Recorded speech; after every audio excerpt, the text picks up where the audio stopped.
Today, on how it's made. Ropes. We all need something to hang on to. Billiard tables. We had to pool our resources to bring you this story. Sailboards. We take you to a cool factory we got wind of. And cymbals. Making them is a smashing job. Years ago, people went to great lengths to make rope. They stretched yarn 200 to 300 meters, sometimes down alleys, and secured it on hooks. Then they turned wheels to rotate the hooks, twisting the yarn into rope. This technique was called a rope walk. Luckily today, we have machines to do all the legwork.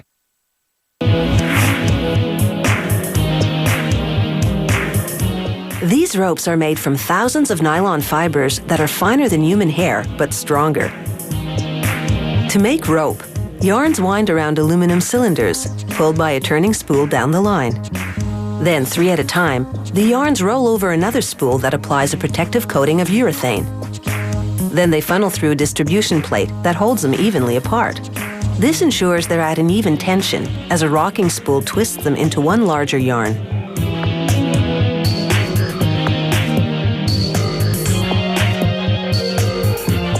This machine is called the whirlwind. It twists the yarn and then winds it onto a take-up spool inside. A little arm moves back and forth, guiding the yarn so it winds evenly onto the spool. This is core yarn, and it'll be used to make other rope. Now, dozens of spools of nylon fiber unwind at the same time to make jackets to protect the core yarns. The fibers travel several meters over a network of rollers that act as guides and control tension on each individual fiber. They pass through distribution plates, as turning bobbins below twist the fibers into yarn. The platform moves up and down to evenly wind the yarn onto the bobbin. They place 48 of these bobbins on the maypole machine, so called because the braiding action resembles a dance around a traditional maypole. The bobbins spin and zigzag around each other as the machine pulls core yarn up through the center. Here you can see the rope being braided around the core yarn as it's pulled up through a die. This is the braiding action in slow motion.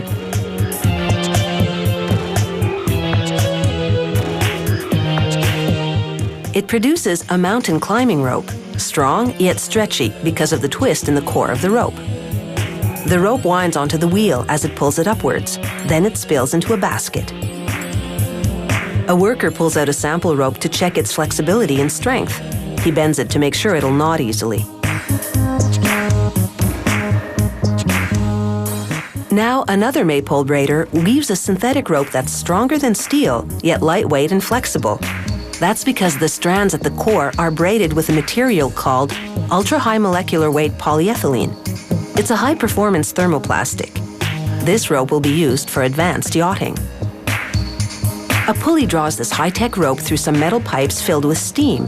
This shrinks the polyester jacket around the powerful core for a tight fit. These dancing bobbins do some fancy moves to produce different weaves around core ropes. They dip around and between each other in a choreographed sequence. But there are no worries about production hitting a snarl. If a yarn breaks, the machine simply shuts down. It takes 8 to 10 hours to make a bit more than 900 meters of this large utility rope.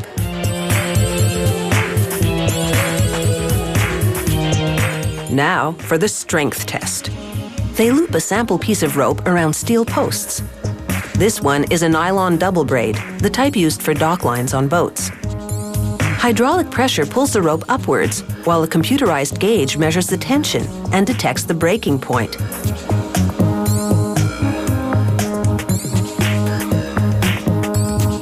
Over 9,000 kilograms. That's the weight of a killer whale. Needless to say, this twine is just fine. Now for another test. They insert a steel probe, known as a fid, into some industrial rope, then place the pointed end into a hole. An electric motor forces the fid through, while a gauge measures the force it takes for it to completely penetrate the rope. It took 4.5 kilograms of pressure to push the probe through the rope, which means this rope is firm yet flexible.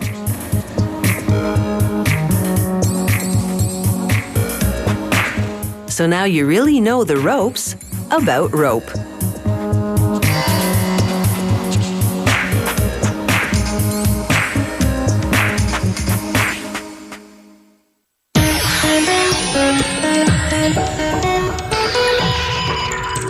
The game of billiards has been around in one form or another for nearly 500 years. During the 19th century, the game's rules and equipment evolved to basically what they are today. Billiards, also known as pool, is played on a slate tabletop covering a wood frame that's usually 2.5 meters long and 1.2 meters wide.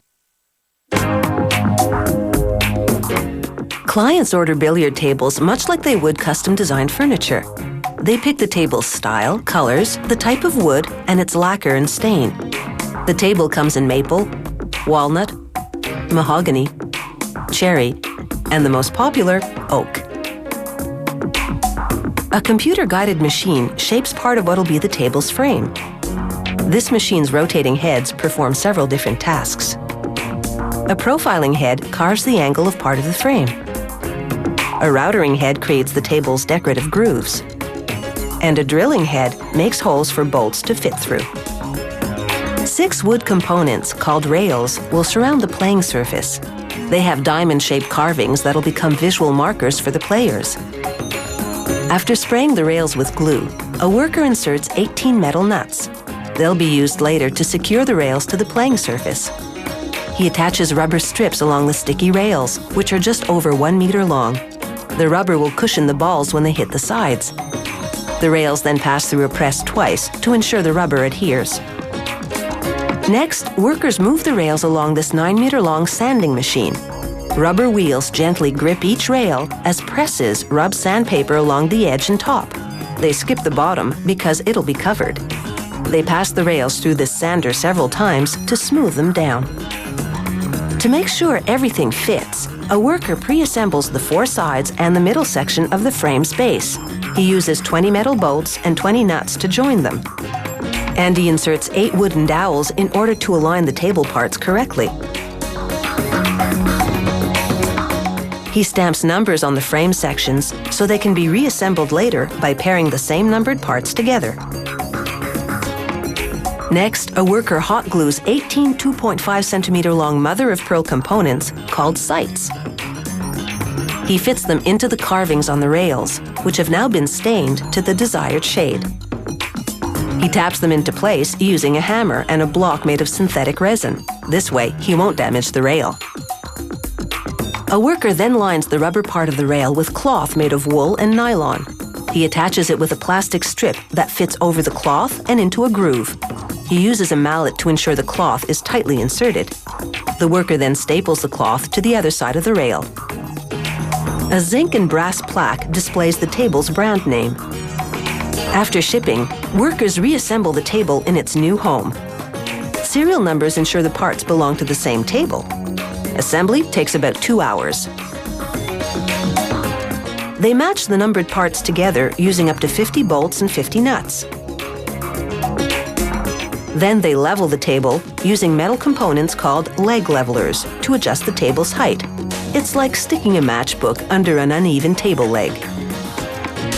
Now comes the really heavy lifting. Workers fit the 3 sections of the table's top, which are made of slate and weigh up to 136 kilograms each. Slate won't degrade, and it won't budge if you hit it.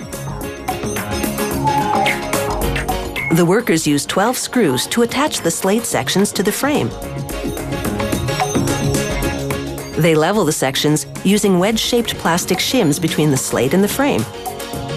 Next, a worker melts wax over the cracks between the sections. He uses a scraper to smooth out the playing surface. The remaining holes will later be covered by rails. After the wax dries, they cover the table surface with cloth, which comes in a variety of colors. They cut the cloth in the corners so there won't be any creases in the lining of the pocket holes. They staple the cloth to wood strips under the slate. A worker pierces the cloth over the holes in the slate so he can later attach the rails. The 6 pockets are 15 centimeters deep and consist of a metal frame covered with a leather lattice. Workers install 18-threaded metal rods underneath the rails. Then they flip the rail assembly and insert the rods through pre-made holes in the tabletop. They use nuts to secure the rods in place. Screws attach the pockets, and voila! Your table is ready. For prices ranging between $1,500 and $15,000, you have quite a stylish game. Just watch out for the sharks.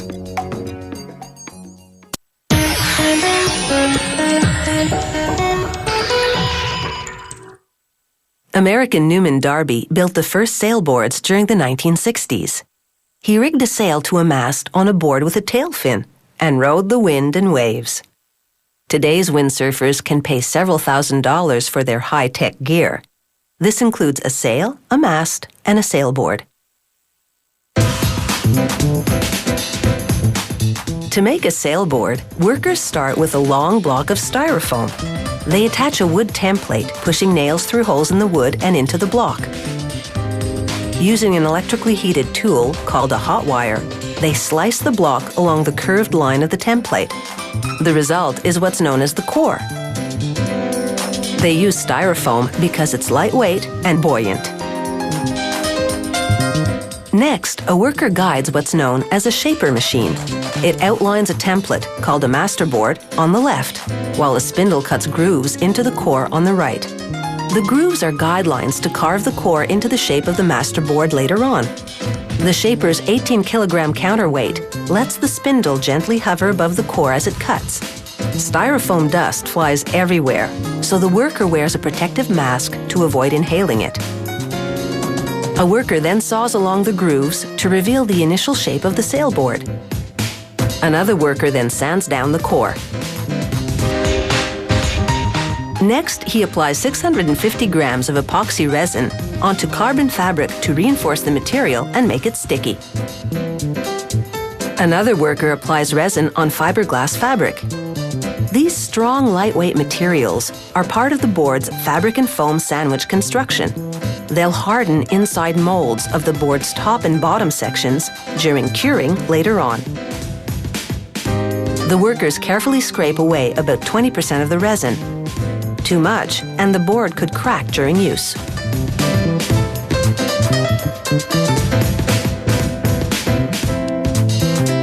Here the worker spreads thicker resin onto a 3mm thick piece of rigid foam. He places it into the bottom mold and attaches a hand-sized plastic component called a fin box. It'll hold the sailboard's fin, which helps the user steer. They add Kevlar, an ultra-lightweight synthetic fabric, as the final outer layer on the core's bottom side. After applying resin to another piece of rigid foam, a worker cuts openings through which other components will later fit. This layer is placed into the top mold and covered with more carbon fabric. Next, a worker places the core into the bottom mold. He fits 2 plastic components, called foot strap inserts, into openings lined with fiberglass fabric to secure them. Another plastic component, called a mast track, fits through an opening lined with a stronger carbon fabric. The track will later anchor a mast measuring up to 6 meters high. Strips of carbon fabric also reinforce the areas where the windsurfer will stand. Workers join the mold sections and insert the whole thing into a plastic sack called a vacuum bag. They tape the end shut, but leave 2 smaller holes open. They attach 2 hoses to collars in these holes. An electric pump then takes about 3 minutes to suck all the air out of the bag. As the air is removed, pressure forces the mold sections even closer together. After curing in an oven at 38 degrees Celsius for 5 hours, workers separate the mold sections. Using a rotary grinder, a worker trims away excess hardened fabric and foam along the edge. The whole board got a coat of primer earlier, but now a worker sands the paint off along the edge. They place a strip of carbon fabric all the way around the edge and secure it with thin plastic wrap. after more curing, the wrapping is removed and the board is sealed for good. Next, the sailboard gets 2 coats of urethane paint. A worker locates the foot strap insert holes and cleans them out with a router bit. He uses a router to clean the inside of the mast track opening. An enormous vinyl sticker gives the board its personality. A worker smooths away any air bubbles. Then, after inscribing the sailboard's dimensions and serial number, he signs the board. Finally, workers glue on 2 rubber cushions called deck pads. For $1,900, you've got the foundation of a very cool gliding machine.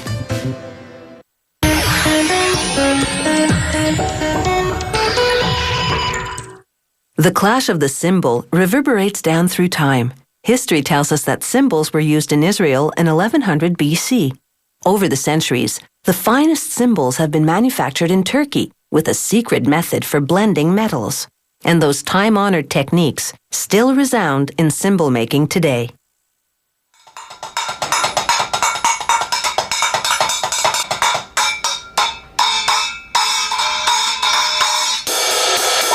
If you want to drum up a little excitement, nothing can beat the cymbal.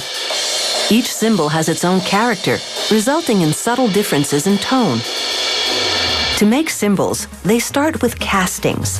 In this case, they're made of a secret blend of copper, tin, and trace amounts of silver. A worker sorts them by weight.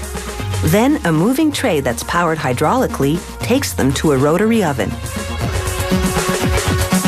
815 degrees Celsius heat softens the castings, and then workers shovel them into a rolling mill. It squeezes them between 2 big metal cylinders, and the effect is the same as rolling out pie crust. The castings become thinner, flatter, and larger.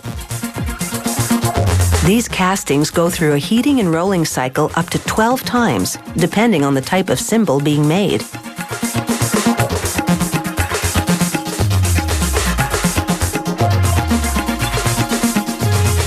The repeated heating and cross-rolling creates a dense, interlocking weave in the granular structure of the alloy. It'll make the cymbals strong enough to take a real beating. The interlocking weave will also help transmit sound waves more rapidly across the cymbal.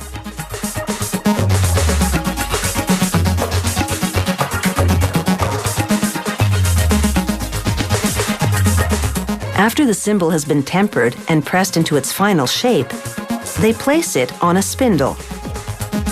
While it spins, circular cutters shear the edges to a set diameter.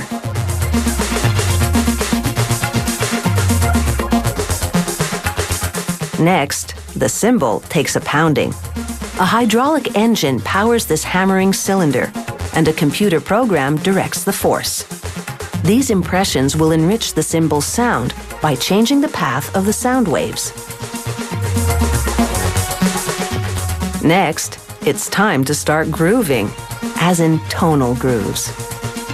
This craftsman puts the cymbal on a lathe, bottom side forward. The cymbal spins on an axle, while the lathing blade cuts into it. He starts with a handheld lathing tool and then switches to one that's mounted on the machine. Lathing removes the cymbal's outer layer and carves those important tonal grooves into it. The depth and positioning of the grooves will vary depending on the type of cymbal being produced. He lays the top of the cymbal entirely by hand so he can better control the amount of pressure applied. Watch those fingers. Don't worry, he knows what he's doing. He's honed his skills over 5 years of apprenticeship, and no automatic machine can duplicate the fine touch of an experienced cymbal craftsman.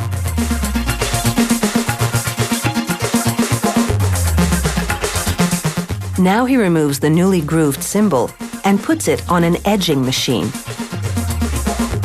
A big round metal clamp locks the cymbal in place. It spins while a cutting tool smooths out the edge of the cymbal. Here's a before and after shot. The ragged rim is before edging. The smoother one at the bottom is after. This guy has the best job. He's in charge of quality assurance. That means he tests each cymbal before it's sent out into the marketplace. He's listening for a range of sounds. Now, a laser etches the trademark into the cymbal. It also engraves a unique serial number. Next, a silicone pad sponges up ink from a print plate and transfers it to the cymbal. Now that the company logo is on, it's ready for shipping anywhere in the world. But this rough metal casting has already come a long way. It's been transformed into a smooth, sleek cymbal over a total of 21 days. And that's reason enough to strike up the band.